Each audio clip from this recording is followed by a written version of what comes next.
Thank you. Hi, everyone. It's so strange. I can see some of your faces. Um, Feel free to leave questions down below in the chat, and we'll get to those when the time is right. I'm very happy to be back at McNally Jackson, as back as one can be in this moment. I got to launch Playing the Horror at McNally Jackson 5 years ago, almost 6 years ago. And I'm so excited to be doing this event with Judith. Her book, Harmful to Minors, was something I read when I was very much still kind of forming my sexual politics and my thinking around sexuality and justice. And it was incredibly influential on me. And if you had told me then that I would be doing this event, I would just not believe it. So this is very exciting. It's also exciting in this moment when there seems to be, and I don't want to overstate it, but this rare attention to the institutions of the carceral state that this book is concerned with. And I know that this book came long before this moment, but to have it show up right now, when maybe people are more receptive to hearing about or thinking about what life outside of the carceral state would look like, I think gives us a huge opportunity. So I want to talk about the book a little bit in that context. But of course, it preceded this and the national uprisings after police killed George Floyd, Breonna Taylor, and many others that got people out into the streets.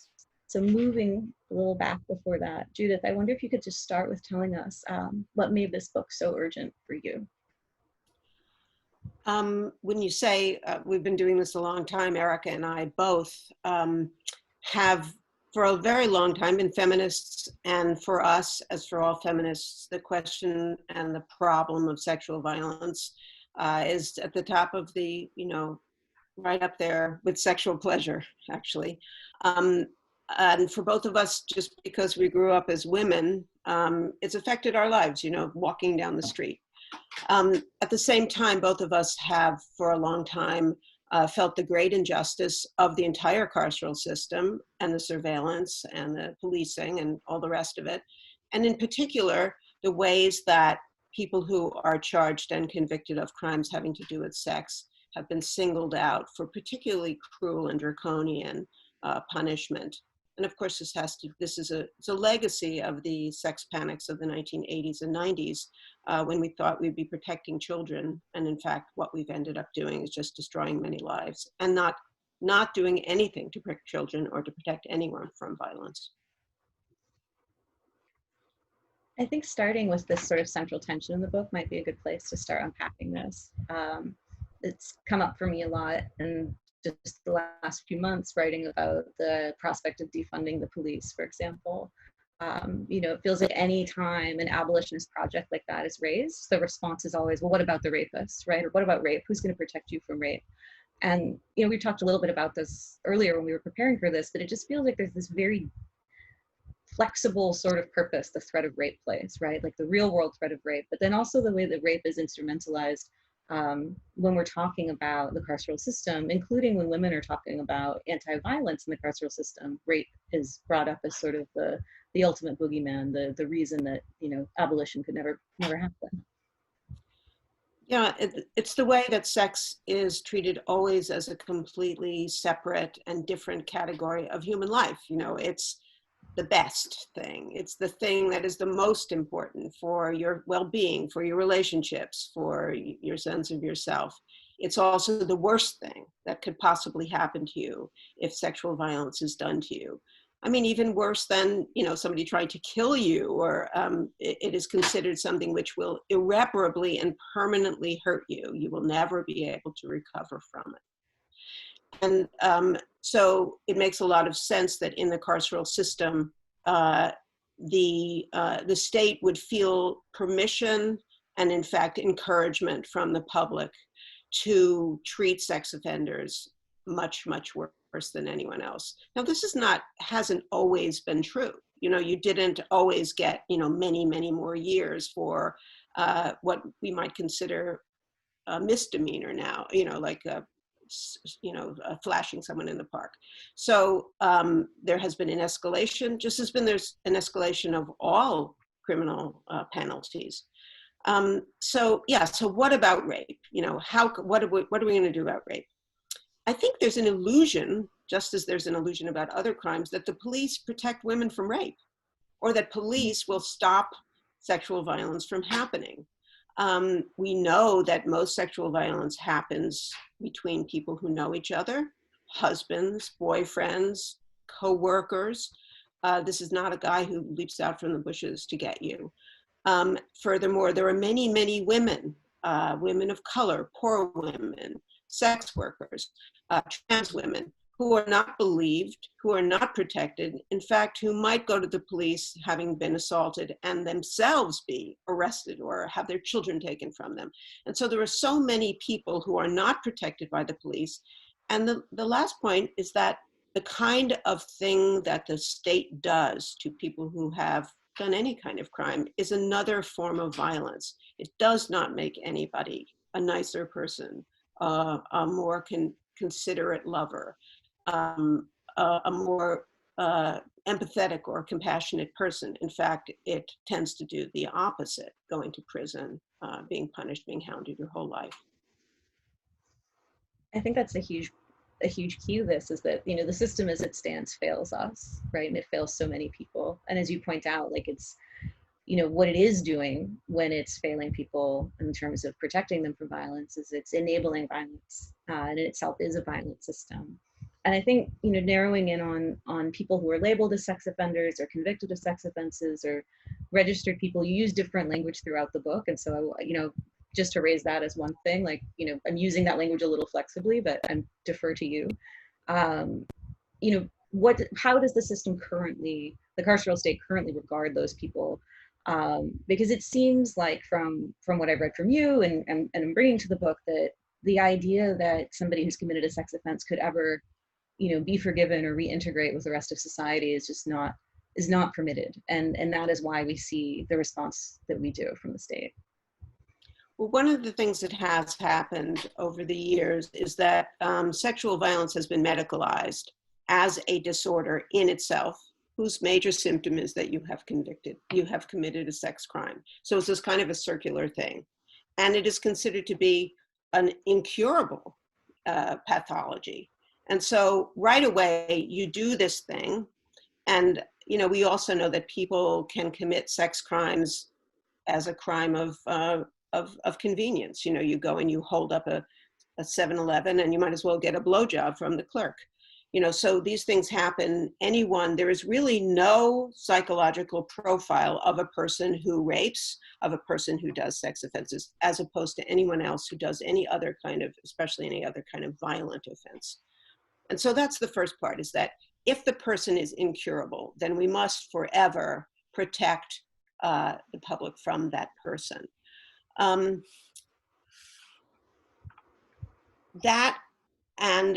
You know, so that's the kind of medical part of it. The other part of it is that I think we have a huge amount of vengeance to take out on people who have done sex crimes because of this particular, you know, the legacy of the sex panics, the sense that we would be protecting children, that you have these innocent children and, you know, there are predators walking around. We don't use the word predator.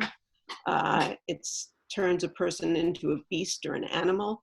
And so, you know, the way that the punitive system and the medical system or the psychological system are really working hand in glove. In fact, when you are on the sex offender registry, you must participate in what is called sex offender treatment, which can go on for years and years. It's not ordinary therapy. I mean, I think all of us could use therapy, and particularly people who do harm to others need therapy. You know, they've been usually harmed themselves. And but what it is a kind of rehearsal of the crime over and over, a reminder that I am a guilty person, I am a bad person, I am a sick person, and I have to all the time be vigilant. And furthermore, everyone else has to be vigilant around me, my family, my children, the state, my coworkers, my employer. Everyone has to be watching me at all times because I am so sick and so bad. And, you know, it works. People who have sex offenses, many of them walk around feeling horrible all the time about themselves and as if they would never be able to change. I want to ask you two things about that. You know, one, like, what is the impact, the long-term impact on someone who's gone through one of those programs, someone who is trying to comply with the various restraints or constraints of the registry, because many people don't. I just saw a story on the city that a homeless man, perhaps he was homeless because of certain restrictions around the registry, he was sent to Rikers basically on a, a technicality, a bail violation for not being registered at a new, like his new address. He didn't have an address. And he just died in Rikers. So the costs are very high for non-compliance with the system, correct? Yeah, the sex offender registry comes with many, many restrictions, and every state and even some localities have their own. They tend to fall into the categories of residency restrictions. That is, you cannot live within a certain number of feet from a school, a playground, a bus stop, anywhere where children might be. There are many, many jobs that you can't get. And even if you could get them, as soon as the person finds out, as your employer finds out or a coworker finds out, you're often fired. You can't get a loan. You can't join the military. You can't go to college. I mean, there's so many, all of the things that we look to for rehabilitation when people come out of prison and try to join the community again. A lot of people can't live with their own families. They can't live with their own children, even if their offense had nothing to do with children. In every state, the registration goes from, and what registration means is that every 2 weeks or every month, you have to show up at the police department, tell them what your address is, what you're doing, and every time there's any kind of change in your life, you move, you get a new car, you get a job, you also have to inform them right away. And if you don't, right away, you can be put back into prison. So the chances of violating your parole or probation are so high, it is really almost impossible to comply with the conditions. So, I mean, I think in general, there are more people now in prison for parole violations than there are for the original underlying offense. So we have made it so hard for anyone, especially with a felony. The other thing is that the effects on people's families, children are harassed. People come and do vandalism to their homes. They write pedophile on the wall. So the terror of people at all times, including to their children and their families, is great. And it doesn't go away. And even if you get off the registry, you're still online. It's deathless. So it lasts forever. It's usually it's never any less than 10 years. Usually 15. Some states it's for life for everyone, regardless of the offense. So 10 years out, it's really hard to reconstruct a life. So, it sort of ends. And people commit suicide, understandably, and they are murdered. That's the other. I mean, it seems like, even people who consider themselves not someone who would, want to forever banish someone who's committed a sex offense, they've told themselves that the reason this is permissible is because the chance that they're going to reoffend is just so great, right? And you point out in the book, there's this legacy of junk science or junk figures that the Supreme Court continues to cite over and over again about the high or frightening likelihood of recidivism. And it's just not true. So one, I wanted to ask you about that, but also just this broader idea that comes with it, which is this is a system that's impervious to fact. You can't win or you can't convince the justice system of the reality of the lives of people who've committed sex offenses as a way to mitigate the harm of the system. I think it's impervious to fact, not only to the system, but to everyone. Mm-hmm. The ways we feel about sex are completely emotional. They have nothing to do with facts. We could say, for 25 years, these registries have been in practice, and they have not changed recidivism. They have not reduced crime in any sense anywhere. I mean, there are hundreds, probably thousands now of studies showing this. Furthermore, that recidivism among people with sex offenses is very low compared to other crimes. Most people who are arrested on a first offense, and they don't do it again. So, it's a very, very hard problem to figure out. What do you do?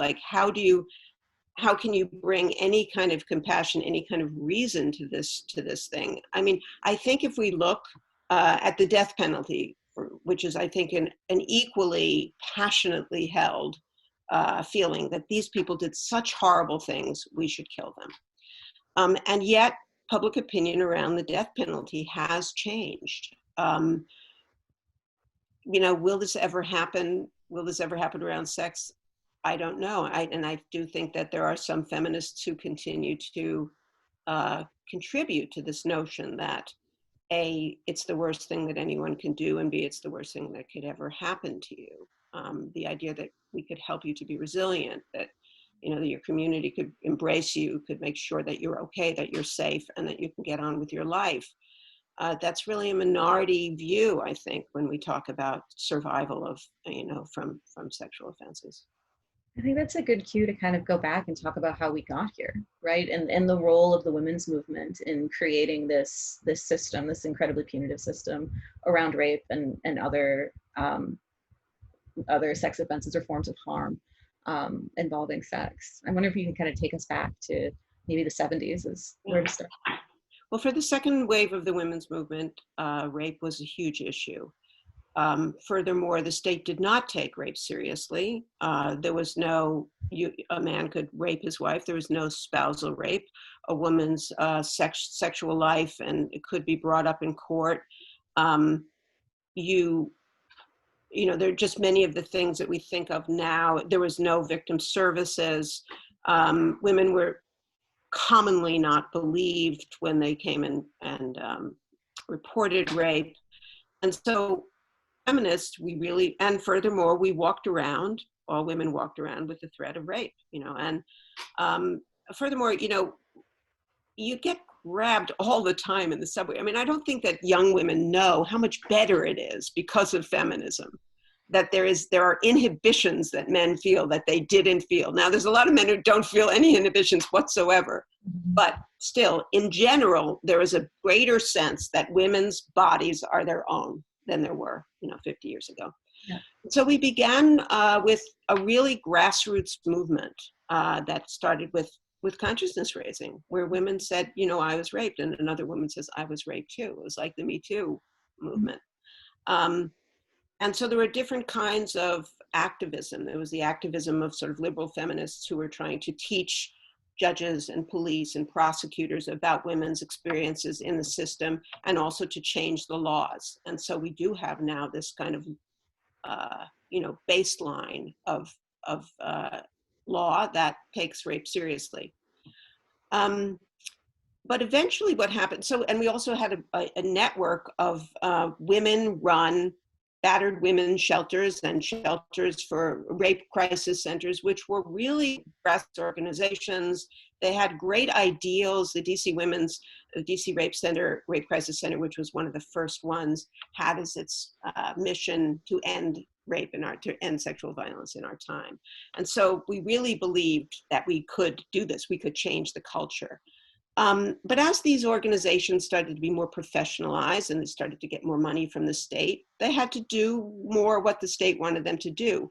And more in order for victims or survivors of sexual violence to get any help, they would have to go to the prosecutor. You couldn't do it any other way. And that's true now under the Violence Against Women Act. You can't, there's no other route. And so more and more, a portion of the women's movement, which we call carceral feminists, were in bed with the prosecutors. And they were in bed, the anti-violence movement was in bed with the state that does violence. There were always other women who, particularly women of color, queer women, sex workers, who knew that the state was not going to protect them. And in fact, that early women's movement was very, very clear that this was not a law and order issue for us. We did not want to outsource our rage to the state. We didn't trust the state. Why should we have trusted the state? They never cared about us before. Right. And so there began to be really sort of two routes, and women of color whose communities were being harmed so much by the carceral state, and this is even before the crime bill, understood that we had to care about both of these things. We really had to care about the effects on communities and families of the carceral state, and also we had to care about violence. Have I lost some? No, we're still here. Something popped in for a second. Sorry about that. No, I mean, I want to hear a little bit more about that resistance. The grassroots anti-violence movement, the primarily Black-led grassroots anti-violence movement. You quote Beth Ritchie at some point early in the book talking about sort of the masculinism of the prison reform movement. And in ways like this anti-violence movement that I'm speaking of, the one that we see later in groups like Insight and Survived and Punished, in their early days, they were just as isolated from the conversations that were happening about prison reform and challenges to mass incarceration as they were becoming isolated from kind of the mainstream women's movement. I'm wondering if you could talk a little bit about that masculinism. Yeah, there are sort of two forms, I think, of masculinism in the movements against prisons. One is the one that we're going to fight back, and women were just completely excluded. And the other was a kind of a paternalism, which is that our job as men is to protect our women. And so the women are then in this position of sort of passivity, and even if they are leaders, and furthermore, I think a sense of privilege that men had at the same time, that they were not going to give up their sexual privilege. So women of color found themselves, as you said, excluded from both of these movements. And so they began to demand a voice in both of these places. And it didn't, we know that the history of the women's movement until very recently was one of really racial segregation, that white women were not, that many women of color felt that the issues that white women cared about were not their issues, even abortion, that it was only, even early on, women of color were saying, we also need the right to have the children that we want, to not be involuntarily sterilized, to have an environment to bring up our children healthily and safely. Mm-hmm. And so that, there was a split. I don't think, I think there were many attempts to heal it, and it has had a really hard time. And it's one of the great things that's happening now, I think, is that finally there's more interaction and more trust that's starting to build. But it's taken a long time, and it has to heal a lot of stuff that happened before. It was something to really read and see these names of people who, I encountered as reproductive justice activists, like Loretta Ross from Sister Song, and to hear that she had actually been involved in the DC Rape Crisis Center. For folks who don't know, Sister Song and Loretta Ross in particular were sort of some of the proponents or the originators of the language of reproductive justice, the framework that you're referring to, that this isn't just about abortion and abortion rights. This is also about our ability and our right and our access to parents and to have children in the ways that we want to. Our right to live free of being poisoned. We were talking about this just before we started, right? Like the activism of women against environmental injustice, the climate justice movement now, like all the ways that like our reproductive lives are interconnected with all these other systems, and you can't just isolate it to abortion. So that was incredible to see that she was also part of that work back then. I'm wondering if you can talk a little bit about sort of how that work and the Violence Against Women Act clashed. I think particularly with Biden on our radar again and in our lives again, it's really important to sort of like be very critical about he does this himself too, right? He holds up the Violence Against Women Act as a defense even against charges that he has sexually assaulted women. Yeah. Well, Loretta Ross, one of the things she said is that, the DC Women's Rape Crisis Center was predominantly white in its staff and predominantly Black in its clientele. And to their credit, the staff recognized that they had to have the same proportion of staff members of color as their clientele. But they didn't have Black women in their circles and, in their feminist circles. And so they went out and got Loretta Ross she was a housing organizer. And then the next woman who took over after her was in the Black Panther Party. And so they had also, I think, the wisdom to go outside of their circles to bring, people in. So this strain of carceral feminism, which felt more and more, and this is not just them, the climate of fear and of the law and order climate, the fear of crime, embrace, just it sucked up everyone. And so why should women be any different than that? And that also, that the solution to this would be more arrests, longer punishment, and all the rest of it, and more surveillance of communities before and after crimes. And so as they were, working with the prosecutors, it became more and more that there could be really a crowning law that would really, in which the federal government would say, we are going to deal with rape, we're going to deal with sexual violence. And the women who organized for it did not want 2/3 of the money to go to prosecution and 1/3 to go to victim services. They did, a lot of what they got was really not what they wanted, but that's what they got, and in fact, since that time, and for instance, domestic violence, there was in the original Violence Against Women Act a requirement that if the police arrived at the scene of domestic violence, they were going to have to arrest somebody. And they often arrested whoever's hand was up at the time, and they would arrest the women as much as they would arrest the men, or they would charge the women with not having protected their children from the violence that the men in the family was doing and take custody of the child away from the mother. And so this idea that the police had to arrest someone, further disempowering women who were already disempowered within their relationships. And often the woman would say, I want the violence to end, but, he's the father of my kids, he brings in money, I love him, not allowing there to be any kind of complexity or agency for those women. In fact, when it came up for what do they call it? Reauthorization. Reauthorization 10 and 20 years later, many of the DV activists said, we were wrong about that. We don't want there to be, mandatory arrests. So I think that many women who supported VAWA began to feel afterwards that it really wasn't helping a lot of women. It was helping some good victims, white, middle class, educated, cisgender, straight, and it wasn't helping a lot of other people. And so there has been, a rethinking around that. But then if you look at Me Too or you look at Title IX, most of the responses that people are putting forward are carceral responses of one kind or another.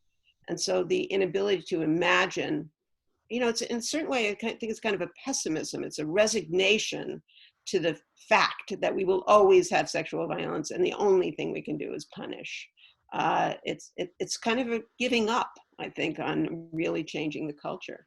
And that's still so, the dominant view. I mean, when I was reading Harmful to Minors, I was working at a rape crisis center on the UMass Amherst campus.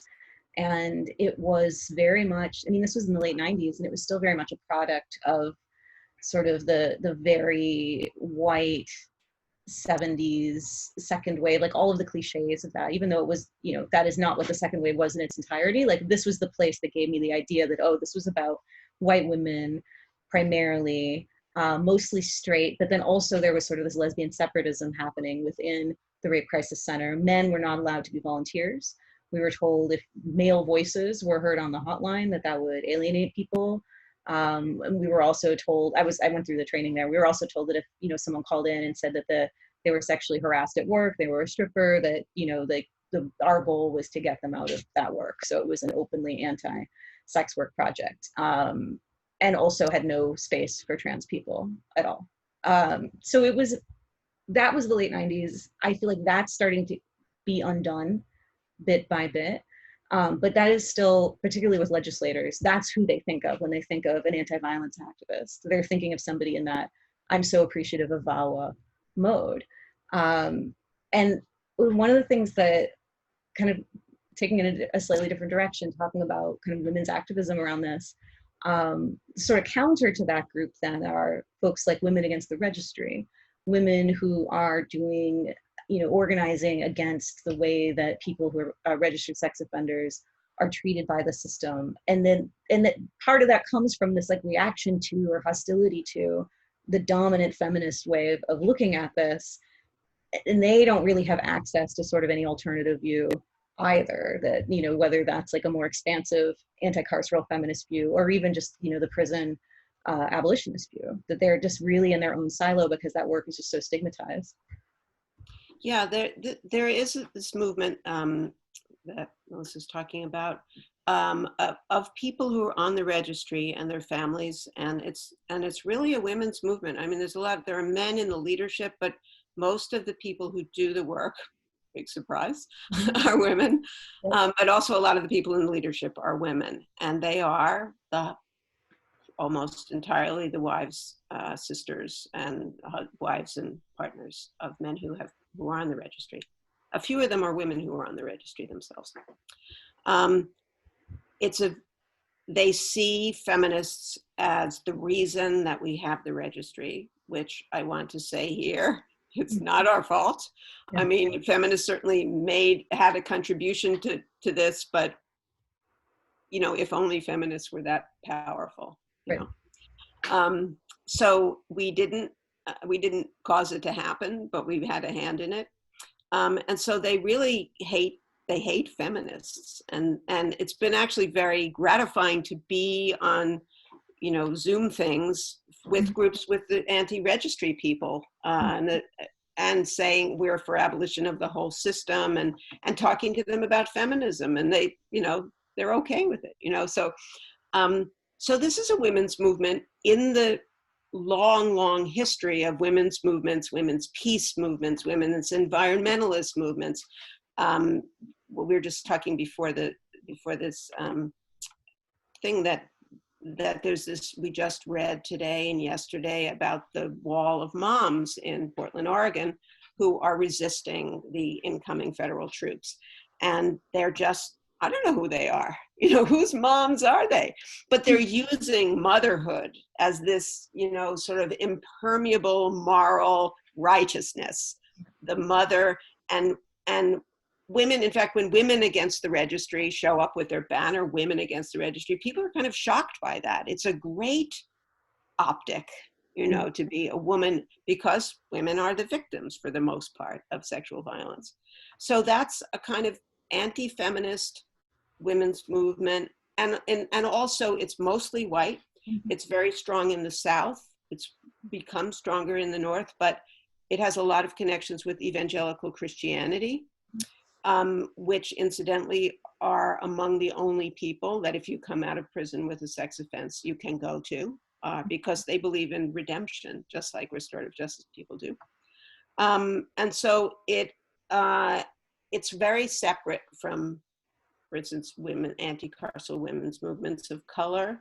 It's separate from the abolitionist movement for the most part, but it's beginning. I mean, more and more it's beginning to have exchanges because, for instance, the people who are doing prison reentry, the people who have the most problems coming back are people with sex offenses. And also many of these are people of color who are coming out, and the people who are working with. So there's beginning to be much more exchange between the abolitionist movement, the prison reform movement, and the anti-registry movement. Maybe we should talk about kind of a current example and how it could have gone differently if there was more like overlap between these different movements. So Amendment 4 in Florida, which was, described as a way to sort of return the vote to people who were convicted of felonies after they were released from prison.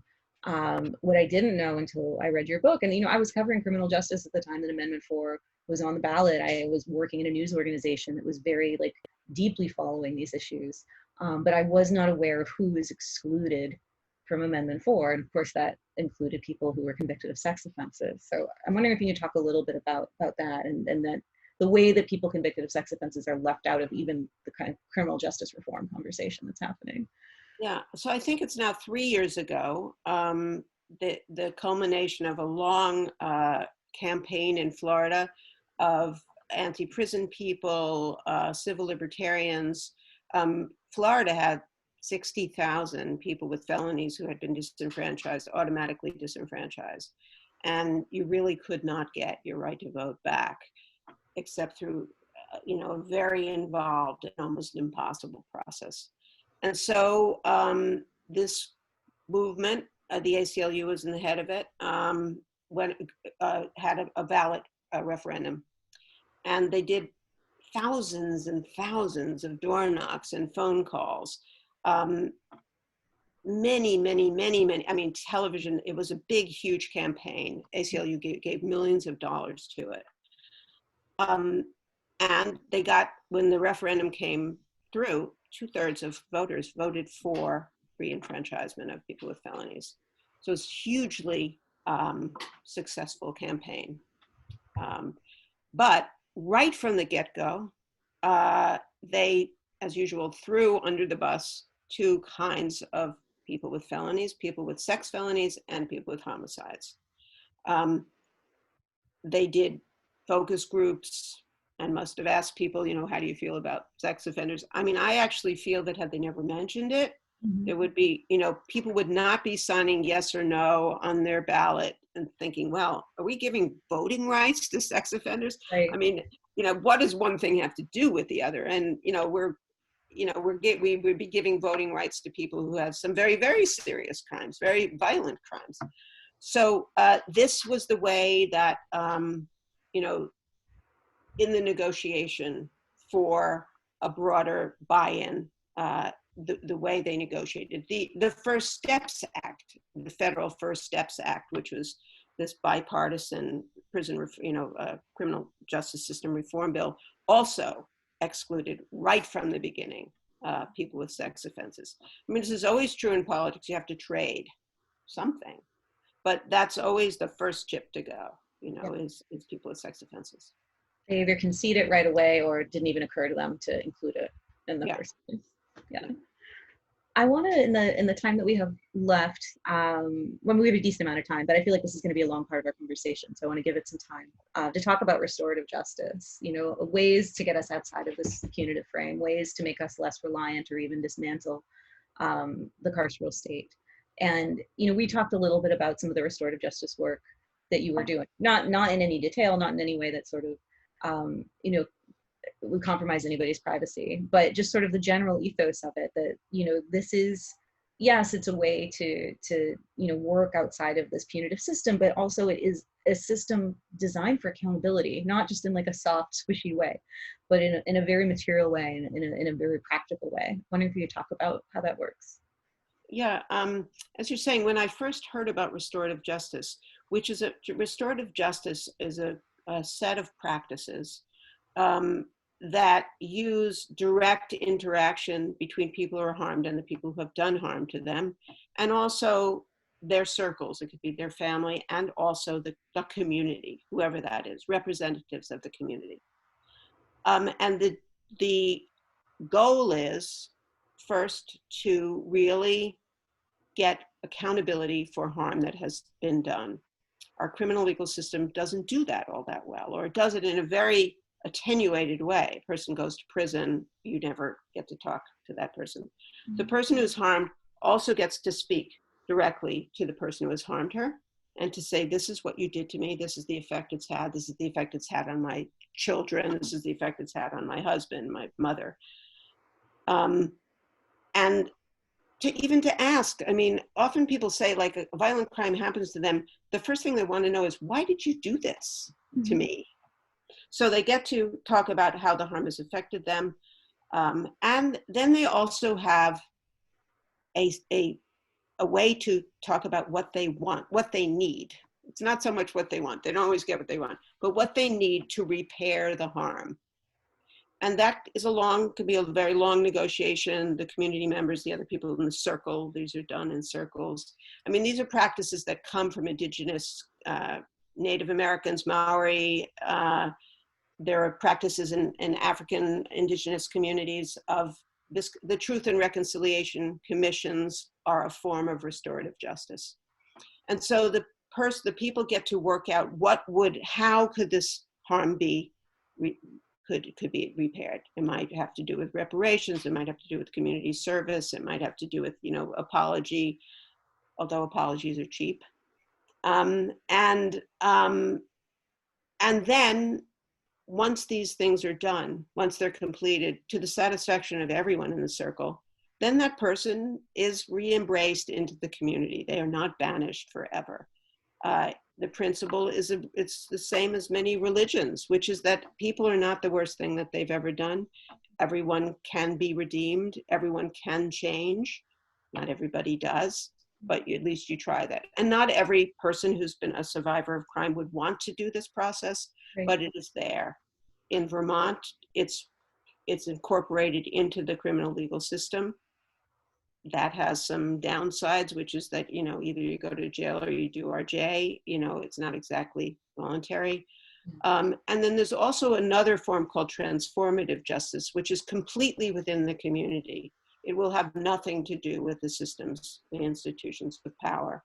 And those are usually in communities of color that have not been helped by any of those systems. And in fact, the RJ practices, especially around sexual violence, also come largely from communities of color and women of color. It would be so different as a survivor of violence, which I am, to have to go through that process if I chose to, you know, even if I wanted to.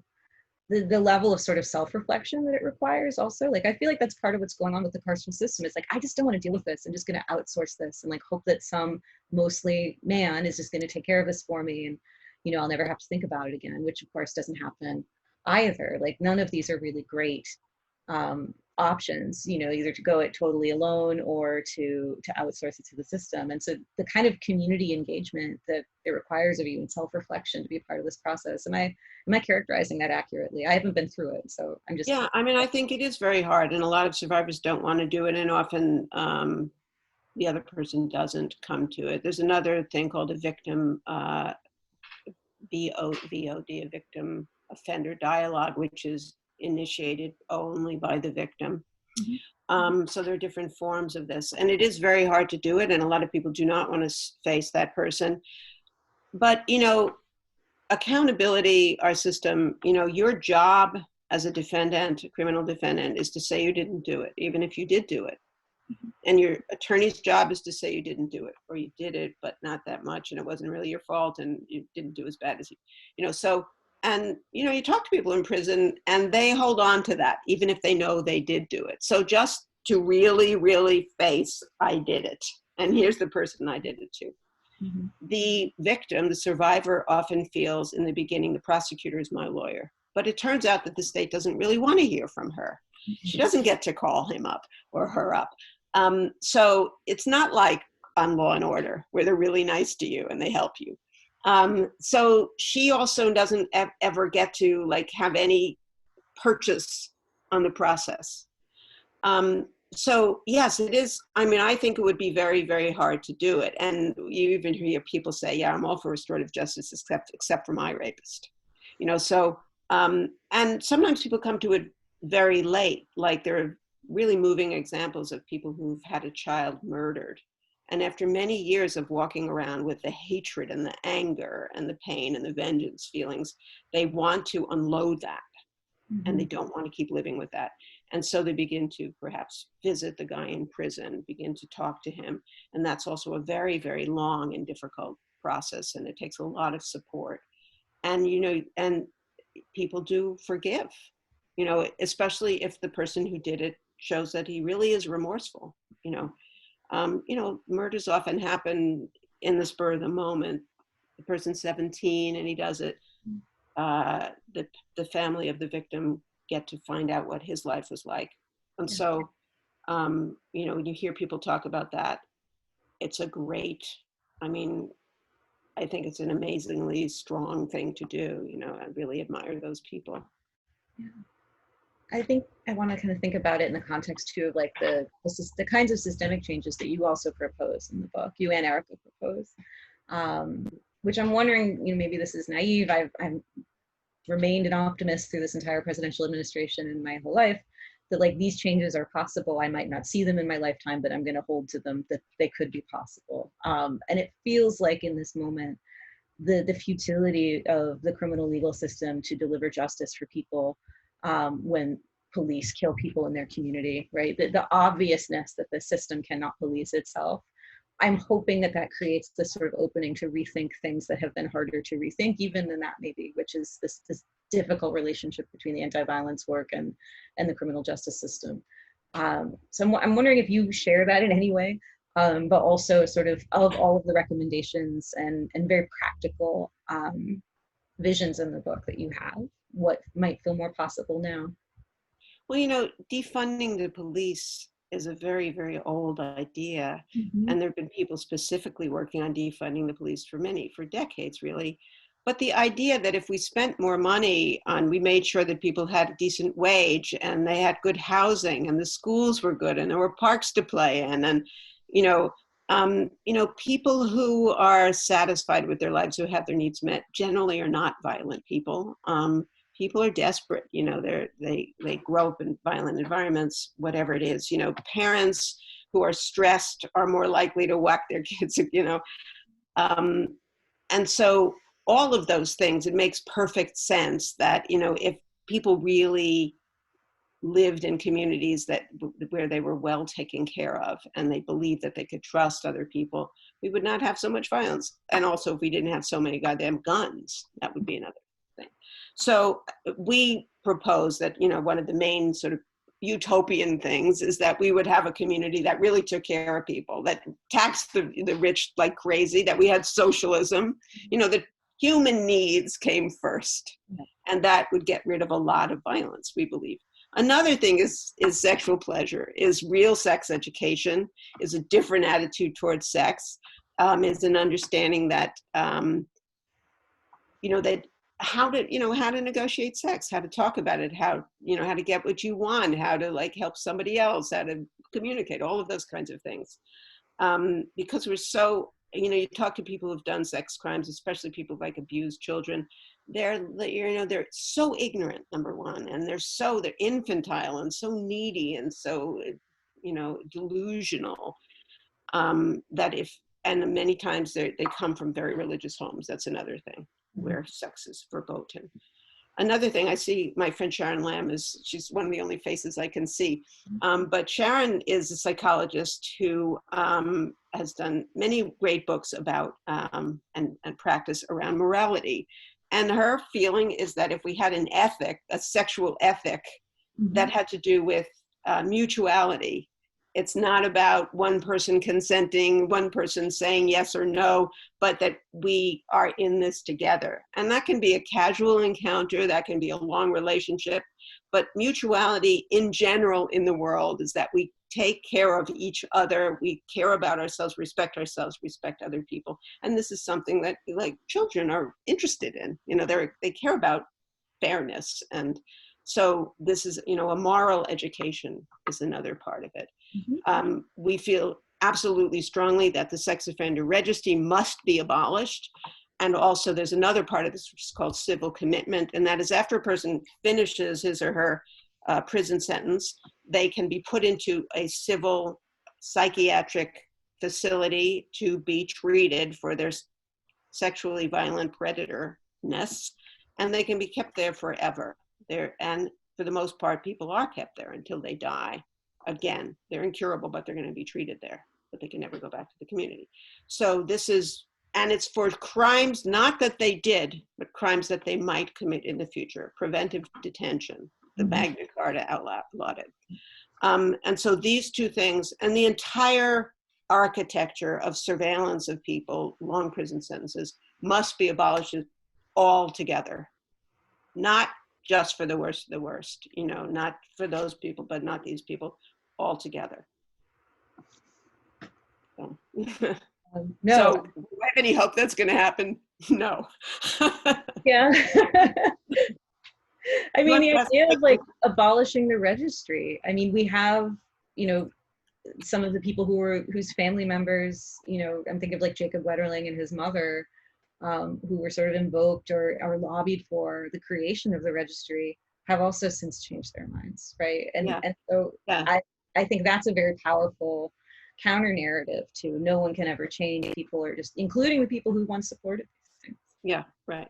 Who lobbied for it. Jacob Wetterling was a little boy to a horrible abduction, sex crime, murder happened to, and his mother Patty has lobbied for all of this stuff, and she has become a very strong opponent.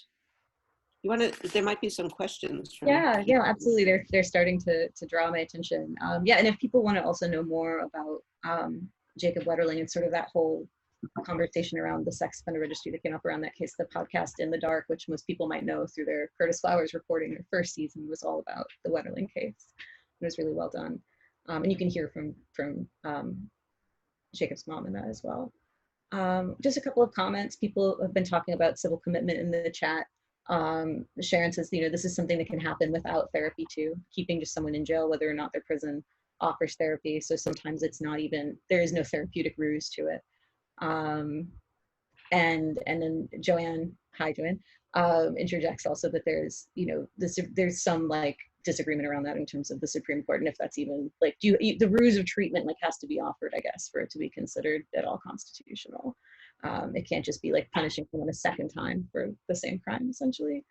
And kind of on that note, someone asked, they said, I've generally thought of sexual offenders as dealing with an addiction. So I was surprised to hear that offenders don't generally reoffend once leaving prison. Is this perhaps an outdated idea of sexual offender that I have? It is. It's true that most people do not offend again. I mean, I think that the state would say that's because we have them under lock and key and watch them all the time. But most people, a guy I know who does sex offender therapy or used to do it, said all of the therapy that anyone needs happens the day they walk out of their sentencing hearing. I mean, people feel an enormous amount of remorse. They don't, in fact, almost every man who I've talked to who has abused a child was dying to be caught, really, really wanted to be caught. And, felt anguished, so, and those people need a lot of help and a lot of therapy, as do their survivors. So no, I mean, addiction, the idea that people who rape, can never get enough, or it just really doesn't happen that way. As I said before, there's people who do other crimes, rape, and people who do rape do other crimes. It's very, very rare that somebody is like a specialist, the kind that you see on television, serial rapists. Thank goodness, there's not too many of them around. Sort of another question in that vein. Judith, do you feel that in place of the registry, there could be therapy in its place to continuously check in as preventative care? Does that still take away autonomy and agency if it's mandated for any period of time? I'm just thinking of the lack of therapy that happens while someone is incarcerated. Yeah, I mean, it's very problematic. Any therapist will tell you that, if somebody's forced into it, it's going to be harder for them to trust. And in fact, the sex offenders treatment is not confidential. They can share anything they want with the parole officer. People are forced to take polygraph tests. And so, and if they fail, according to the treatment provider, they can be sent back to prison. So it's very coercive. I think prison is a traumatic experience. And everyone coming out of prison needs an enormous amount of help and therapy, love, compassion. It is a psychopathological, pathogenic experience. And so I don't think that people who do sex offenses need any more therapy than anybody else does. Mm-hmm. And I don't think that the therapy has anything to do with teaching them not to do the crime that they did before. I think it's the same reason that anyone acts out in bad ways toward other people, is they need to work through whatever their, harm has been done to them and the traumas that they lived through. This is a great question. How do we overcome the stigma of doing work towards the abolition of our current sex offender system? Specifically, how can registered sex offenders advocate for themselves when they are often unwelcome in left-wing spaces? I think in many spaces, not the left off the hook, but just to expand that myself. When protesting due to the risk of arrest, it's incredibly dangerous. When being visible risk their jobs, their homes, and even their lives if they're registered. It's really a structural problem for this movement, is that people are afraid. I mean, some people just get so sick of it that they think they know they have nothing more to lose. I mean, everything's been taken away from them. And at that point, they come out. So it's tragic that that has to happen in order for people to stand up for themselves. But I do think that it is something really important for us as not to be bystanders, to be upstanders in the same way as we have to say that's a racist thing that's happening that you're saying that. I mean, when people talk about predators, you have to intervene and say, no, these are human beings. They're not predators. They're not going to harm you any more than anybody else. That we really, you know, those of us who don't have that much to lose need to speak up. Yeah. That's another good question. I'm still learning as much as I can about prison and police abolition and what that might mean for quote unquote heinous crimes. And a lot of the conversation does revolve around coming from someone's depravity, personal needs not being addressed, especially in marginalized communities. I don't know if that's sort of referring to like the ways that like that focus on heinous crime sort of gets thrown up in the same way that rape does specifically, right? Of like, well, this is why we can't engage in abolition. Something I've been grappling with is such offenses by the powerful, as opposed to the marginalized, so like an Epstein or a Weinstein. How do we conceptualize power within this conversation of sex crimes, and what accountability outside of a carceral system might look like for those kind of powerful, high-profile offenders? I think those powerful people, Harvey Weinstein, et cetera, they get to do what they want to in every area. They screw us and other people in every way possible. I mean, maybe Trump never really did rape anyone. Maybe E. Jean Carroll is lying, right? But he has screwed us and the world, you know, a zillion times over. And so people who have power feel they can do stuff and they do it. You know, I once wrote a piece about Dominique Strauss-Kahn, you know, who was alleged to have raped a chambermaid in a hotel. And why did he do it? Well, he's used to screwing people. That's what he does. So I think we, again, have to keep on not thinking about sex as a different category. We do have to really take violence seriously. But I think again and again, we need to know that the state doing additional violence is not going to harm it, not going to stop it. One of the principles of restorative justice is do not do more harm. Don't add to the harm that's already been done. And that is what the state does. And that is antithetical to having a more peaceful and compassionate and, you know, mutually ethical world. I'm sorry, I was getting distracted by the chat, including people shouting out Joanne's new book, which you moderated event who's in the chat herself. There's also been a lot of book recommendations, which I'm going to shout out quickly because I want to ask you to sort of have like a final sum up thought, but I'll give you a second to think about that. And I second these recommendations so much. Books like Beyond Survival on Transformative Justice, Danielle Sered's When We Reckon, which is a deep look into an RJ program, one of the only RJ programs, this commenter says, dealing with violent felony charges in Brooklyn. Not an abolitionist project per se, since it's part of the prosecution system, very useful to think through. And then several recommendations for Emily Thima's book, All Our Trials, Prisons, Policing, and the Feminist Fight to End Violence, which gets into that 70s and 80s history. And you write about some of this as well, like the case of Joanne Little, and the effect that had sort of organizing the women of color-led anti-violence movement. So all of that, highly recommended. But really what you should do, because the link is right there, is like buy Judith's book tonight. It's an incredible deep read, and I know I will go back to it again and again in my own work, but also to hand to other people, because this is such a tough conversation and you've been leading it for a long time, you and others. And I think this book is going to be a way to sort of like, maybe in the same way that this moment has cracked things open for people, like give someone a glimpse that this isn't this like polar opposite world. We either care about women or we care about violence. We either punish people or we let them off the hook. That there's a lot more options in front of us if we could just imagine what they look like. Do you have a final thought, Judith, before we let everyone? I don't think so. I think what I just said about the state doing more violence. And I just also want to shout out to Erica, who Yes.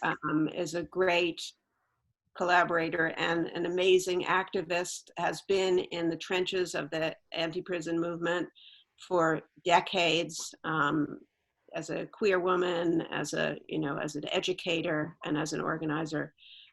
She's really where I learned, you know, to really think about activism, even though I've been an activist myself, that, you know, she really has a sophisticated way of thinking that's also very optimistic. I love the conversations between the two of you in the book as well. Those little like asides and boxes, they're great. Yeah, thank you to Erica as well for this work. I think with that, we'll thank McNally Jackson again for having us. We will see them in one of their many stores, hopefully sometime in the future. This has been recorded, and I think it's going to be available on YouTube. So just look out for McNally Jackson's YouTube account to find that. And you can find Judith online, of course, and myself. But please, the link is in the chat. You should pick up the book tonight before you forget. And then that's all. Thanks, everyone. Thank you, Thank you, Melissa. Melissa. And thank you, Judith. And thank you, everybody who watched. Have a good night, everybody. Good night, everybody.